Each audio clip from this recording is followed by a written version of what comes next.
Tomato পাবদা বানানোর জন্য পাবদা মাছ ভেজে রেখেছি। এবার সেই তেলটাতে ফোড়ন দিলাম কালো জিরে, তারপর দিলাম আদা, পেঁয়াজ আর কাঁচা লঙ্কা বাটা। একটু নাড়াচাড়া করে দিলাম টমেটো কুচি। আবার একটু নাড়াচাড়া করে টমেটোটা সফট হলে দিলাম টমেটো পেস্ট।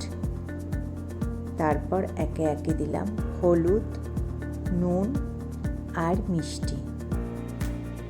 মশলাটা এইবার কষিয়ে নিয়ে তারপর এর মধ্যে দিয়ে দিলাম জল।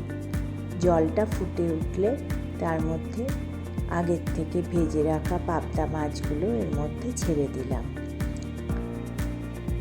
2-3 মিনিট রেখে দুটো চেরা কাঁচা লঙ্কা দিয়ে নামিয়ে নিলাম টমেটো পাবদা। গরম ভাতের সাথে ফাটাফাটি।